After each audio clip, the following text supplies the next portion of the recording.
आता बारामती येथे प्राध्यापक लक्ष्मण हाके यांचं आंदोलन सुरू आहे, काय सांगाल या आंदोलनासंदर्भात? खरं तर लक्ष्मण हाके यांच्या आंदोलनाला आमचा सुद्धा पाठिंबा आहे. कारण राजमाता राष्ट्रमाता अहिल्यादेवी होळकरांचं मेडिकल कॉलेजला नाव पूर्वीच दिलेलं आहे आणि ते नाव पासून जर स्वर्गीय अजितदादा पवारांचं नाव कोणी द्यायचं म्हणत असेल तर नक्कीच त्याला आमचा विरोध असणार आहे.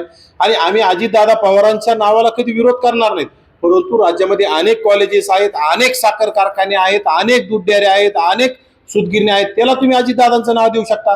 परंतु विनाकारण राजमाता राष्ट्रमाता अहिल्यादेवींचे नाव पुसून जर अजितदादांचं कोणी नाव देत असेल तर त्याचा आम्ही निषेध केलाच पाहिजे आणि त्याला आमचा विरोध असलाच पाहिजे. खरं तर सर्वसामान्यांचा सगळ्यांचा विरोध असला पाहिजे. कारण की महापुरुषांचं कार्य पुसण्याचं हे कोणतरी खोडसाळपणे कोणाची तरी वृत्ती आहे, त्याचा आपण विरोध केला पाहिजे, त्याचा निषेध केला पाहिजे. मनोज जरांगे पाटील यांनी शिंदे समितीवर व राज्यातील अधिकाऱ्यांवर नाराजी व्यक्त केली आहे, काय? मनोज जरांगे हा राज्य सरकारचं लाडकं खोडसाळ बाळ आहे. त्याचं कुठतरी त्यांनी मागल ते राज्य सरकारने दिल्यामुळं त्याला प्रत्येक गोष्ट मी म्हणल ती मिळाली पाहिजे अशी त्याची भूमिका असते आणि त्यातूनच कुठतरी इतकेच मिळाले पाहिजे तितकेच मिळाले पाहिजे. कुठतरी 48 लाख नोंदीपैकी 12 लाख प्रमाणपत्र वाटप झालेले असताना सुद्धा त्यामध्ये ओबीसीचं वाटोळं झालंय. खरं तर माझं ओबीसी समाजाला कळकळीची विनंती, झोपा काढणं बंद करा. आता रस्त्यावर येण्याची वेळ आलेली आहे. कारण तुमचं राजकीय अस्तित्व संपलेलं. येणाऱ्या काळात गावगाड्यामध्ये 18 बगड जातीतील 12 बलुतेदार, 18 लुतेदार, सुतार, सोनार, लोहार, कुंभार ह्या लोकांचा ग्रामपंचायत सदस्य सुद्धा होणार नाही ही तयारी कुठतरी जरांगेनी प्रस्थापित मराठ्यांची सुपारी घेऊन केलेली आहे. आणि गरीब मराठ्यांना गरीब ठेवायचं, गरीब ओबीसीचं अस्तित्व संपवायचं याची सुपारी ह्या जरांगेनी निजामी प्रस्थापित मराठ्यांकडून घेऊन ही सुपारी वाजवण्याचं काम केलंय. यामध्ये राज्य सरकार सुद्धा कुठतरी जरांगेच्या खांद्यावर बंदूक ठेवून ओबीसीचं राजकीय हत्या करण्याचं काम करत आहे. पुणे असेल, पिंपरी चिंचवड असेल, परभणी असेल, औरंगाबाद असेल, अशा ठिकाणी जिल्हा परिषद असेल, महानगरपालिका असेल, यामध्ये ओबीसीचं अस्तित्व नेस्त नाबूद झालेलं आहे. त्यासाठी आता ओबीसीनं तुमचा जर येणाऱ्या काळात ग्रामपंचायत सदस्य तुम्हाला आवडत असेल, पंचायत समिती, जिल्हा परिषद सदस्य ह्या सभागृहात जावे वाटत असतील, नगरसेवक आवडत असतील, तुम्हाला कुठेतरी आता रस्त्यावर उतरण्याची वेळ आली. राज्यात ओबीसीच्या बाजूनी कोणी बोलायला तयार नाही. राज्यात अनेक ओबीसीचे आमदार आहेत, खासदार आहेत, ओबीसीचे मंत्री आहेत, ओबीसीचे नेते आहेत. सगळ्यांनी गप्प बसण्याची भूमिका घेतलेली. त्यामुळे फक्त राज्यामध्ये ओबीसी नेते विजय वडेट्टीवार साहेब, बहुजनांचे नेते डॉक्टर ॲडव्होकेट प्रकाश आंबेडकर साहेब हे दोघ जणच बोलतायत आणि त्यांचं मार्गदर्शनाखाली प्राध्यापक लक्ष्मण हाके आणि मी येणाऱ्या काळात लोकांना जागं करण्यासाठी आम्ही काम करणार आहोत. जागं करण्यासाठी आम्ही कटिबद्ध आहोत. आम्हाला कुणाचंही काही घेणं देणं नाही, कुठल्या पक्षाची घेणं देणं नाही.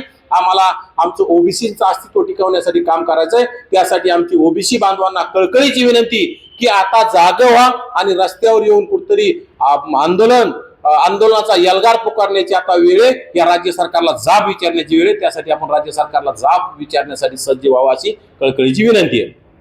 सरकारने 6,500 कोटी निधी ओबीसीच्या विकासासाठी घोषणा केली आहे, काय वाटतं एवढा निधी पुरेसा आहे? खरं तर राज्यामध्ये 52-54% असणाऱ्या ओबीसींना कुठेतरी राज्य सरकार 4,500, 5,000, 6,000 असा निधी जर देत असेल तर कुठतरी ओबीसीच्या तोंडाला पानं पुसण्याचं काम आहे. या राज्यामध्ये अर्थसंकल्पामध्ये जी तरतूद आहे त्याच्यापैकी 52-54% ओबीसीच्या वाट्याला त्यांच्या लोकसंख्येप्रमाणे तरतूद केलेली गरजेचं आहे. परंतु राज्य सरकार तसं करणारं दिसत नाही. राज्य सरकार राज्यामध्ये 15% असणाऱ्या समाजाला सुद्धा 500, 5,000, 6,000 कोटी देऊन टाकतं आणि 50% पेक्षा जास्त असणाऱ्या समाजाला सुद्धा 5-6 हजार देण्याचं काम करतं. त्यामुळे संख्येची पूर्वक विचार करत नाही आणि संख्येची तुलना करत नाही.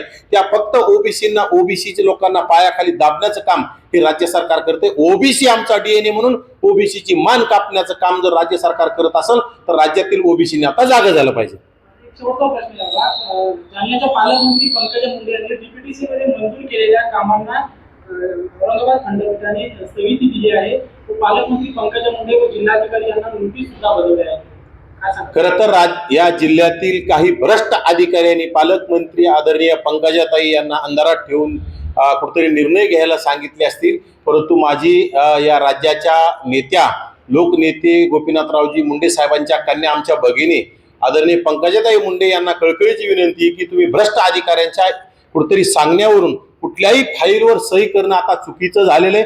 कारण आपण लोकनेत्याचा वारसा हा आपल्याला प्रत्येक गोष्ट विचारपूर्वक करावी लागणार आहे. की भ्रष्ट अधिकाऱ्यांना फक्त घरं भरवायची आहेत आणि घरं भरणाऱ्या अधिकाऱ्यांनी कुठेतरी चुकीचा निर्णय आपल्या माध्यमातून करण्याचे त्यांचे सातत्याने प्रयत्न असतील, परंतु आपण विचारपूर्वक प्रत्येक फाईलचा अभ्यास करूनच आता येणाऱ्या काळात त्याच्यावर सह्या केल्या पाहिजे आणि भ्रष्ट अधिकाऱ्यांना दूर ठेवण्याचं काम करावं. जिल्हाधिकाऱ्यांना सुद्धा माझ्या सूचना आहेत, त्यांना सांगणं आहे की भ्रष्ट अधिकाऱ्यांच्या कुठेतरी आपण अहवाल मागितला पाहिजे आणि त्यांच्यावर कारवाई केली पाहिजे.